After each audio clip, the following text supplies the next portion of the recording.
Abantu 35 bye bafiiridde mu bubenje obw'enjawulo obwagudde ku nguudo eziwerako okwetooloola eggwanga mu biseera by'okuyingira omwaka omuggya wakati w'ennaku z'omwezi 3 n'engalo mu January 2023. Abantu 435 bafiiridde mu bubenje 28 obwabaddewo obw'amaanyi ate ng'abantu 114 babuuse n'ebisago ebitagambika mu bubenje bwe bumu obwaguddewo. Alipoota ya poliisi y'ebidduka efulumiziddwa omwogezi wa poliisi y'ebidduka Farida Nampiima eraze nti baddereeva 2 be bafiiridde mu bubenje obwo ate abagoba ba boodabooda 10 baafudde so nga n'abasaabaze 4 ababadde batambulira ku pikipiki nabo baafudde. Abantu 9 ababadde batambuza ebigere baatomeddwa ebidduka so nga obubenje 76 bwavudde ku kuvugisa kimama. Alipoota ya poliisi eneraze nti Kampala n'emiriraano ye wabadde obubenje obusinga obungi mu bubenje bwaguddeyo 49. Ku buno obubenje 10 bwafiiriddemu abantu ate ebitundu eby'eggwanga ebirala byabaddemu obubenje 55. Baddereeva 3,175 be bakwatiddwa ne baweebwa ebipapula eby'engassi ate baddereeva 545 babadde bavugisa kimama nga baddereeva 7 n'omusobyo bo babadde tebalina driving permit. Nampiima ategeezezza bannamawulire mu Kampala nti ebikwekweto eby'okufuuza abakozi b'ebikolobero ku nguudo byakugendera ddala mu maaso n'alabula bonna ababadde bakozesa ebidduka ebitatuukana na mutindo nti bagenda kukwatibwa bavunaanibwe. Tujjukiza abantu bonna abakozesa ekkubo okuba n'obuvunaanyizibwa n'okufaayo nga bakozesa enguudo. Ate badriver tubasaba bewala ovugisa ekimama kuba okuvugisa ekimama kye kisinza okuvaako obubenje okugwawo mu nnaku zino ze tubawadde. Era tusaba abantu bonna buli omu awe munne ekitiibwa tugondere obupande bw'oku nguudo tugoberere amateeka g'oku nguudo tusobole okukendeeza ennamba y'abantu abakosebwa n'okufiira ku nguudo zaffe. Layini yaffe ey'obwereere ekyaliko eya Traffic Directorate osobola ogikubako n'otubuya ky'obalabye ku kkubo oba ofunye obuzibu ku kkubo oba eriyo omuntu avuze obubi gw'olaba n'otubulya tusobola okuyambibwa tulabe nga tuyambagana tulwanyise obubenje ku nguudo. Ennamba eyo eri 08 00 19 999. Abatuuze mu bitundu by'ekitigumu Matidi mu ggombolola y'e Muchweni mu disitulikiti y'ekitigumu beeraliikirivu ebitagambika olw'empologoma eyabombye okuva mu kkuumiro ly'ebisolo kaakano etandise okutaayaya mu bitundu byabwe. Obweraliikirivu buno bwatandise mu nnaku 4 eziyise oluvannyuma lw'abatuuse okuzuula omulambo gw'ente wamu n'ebigere by'empologoma ebyasangiddwa ku kyalo Lagooti mu muluka gw'e Pajong mu ggombolola y'e Muchweni. Michael Oponya omutuuze mu ggombolola y'e Muchweni ategeezezza nti bateebereza nti empologoma eno yavudde mu kitundu ekiyitibwa Lipan era nga ekitundu kino kimanyiddwa nnyo nti kibadde kibeeramu nnyo abayizzi abayigganya ebisolo by'oku ttale.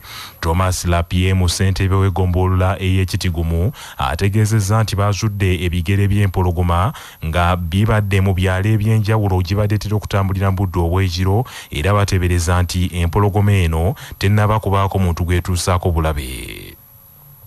Samuel Amanya ngono yakulira abakuumi ku kkuumiro ly'ebisolo lya Kidepo Valley National Game Park ategeezezza nti tebannaba kufuna mawulire gonna gakwata ku kutoloka kw'empologoma kyokka n'asuubiza nti bagenda kunoonyereza mu bwangu bazuule ekituufu ekyaguddewo. No, this hadn't come to my attention, and I'm going to ask someone to take responsibility, immediately take it up.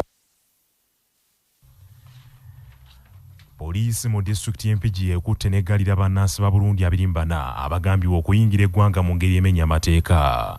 Amyuka omwogezi wa poliisi y'eggwanga Claire Nabaka ategeezezza nti abakwate nga kuliko omu nga mukyala bakwatiddwa poliisi y'ebidduka mu bitundu by'e Katonga mu tawuni kansa y'e Kayabwe nga babadde mu takisi namba UBM 711.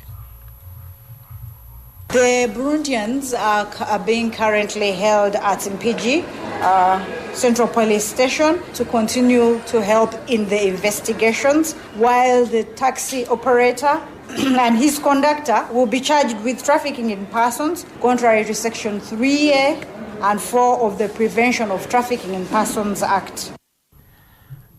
Nabaka ategeezezza nti waliwo ne bannayuganda babiri okuli Yasin Katamba dereva wa taxi ne kondakta Sali Aruna abakwatiddwa ne baggalirwa abagambibwa nti babadde bakukusa abasaabaze abo okubayingiza ekibuga Kampala.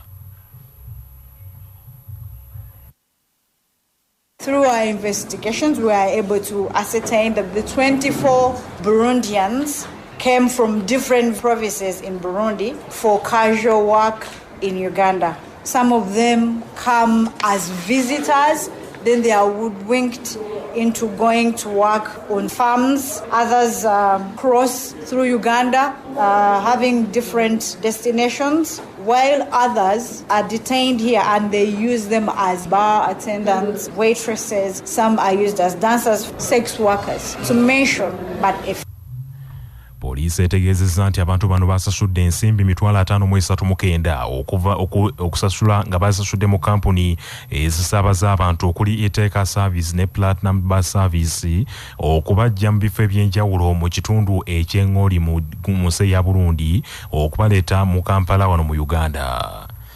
Poliisi etegeezezza nti bano nga batuuse ku nsalo Mutukula.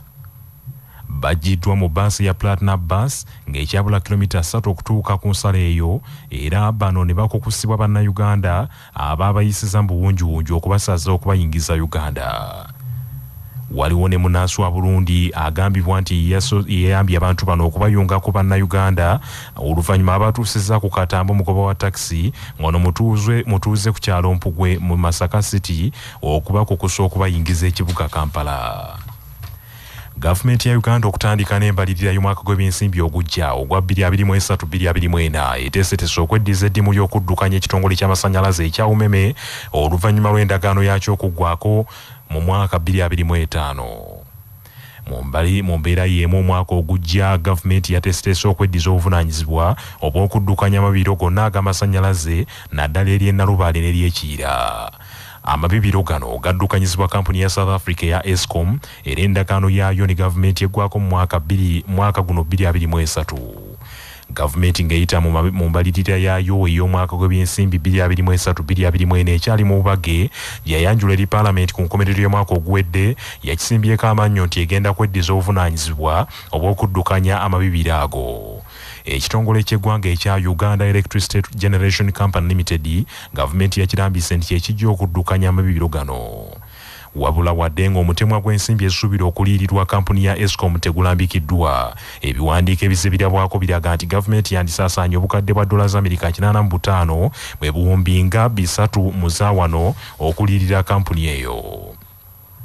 Mu mbalirira y'omwaka guno okugenda mu maaso ogwa 2022-2023 gavumenti yali etadde obuwumbi bw'ensimbi 45 mu mbalirira okugula endagaano ya kampuni ya Eskom wabula akakiiko ka Paalamenti ak'embalirira ne kagaana okuyisa ensimbi ezo nga kaategeeza nti kyali kyetaagisa okubalirira okw'enjawulo okuva eri kalondoozi w'ebitabo bya gavumenti John Muwanga. Ssaabaminisita w'eggwanga Robina Nabbanja Musafiri mu butongole yategeeza Paalamenti nti gavumenti endagaano eno weeneggwerako ebitongole bye bijja kuba bisobola bulungi okuddukanya amasannyalaze gonna ag'eggwanga. Bannaffe ge mawulire ag'essaawa eno nze Joshua Musaasizi Nsubuga tunaddiŋŋana edda.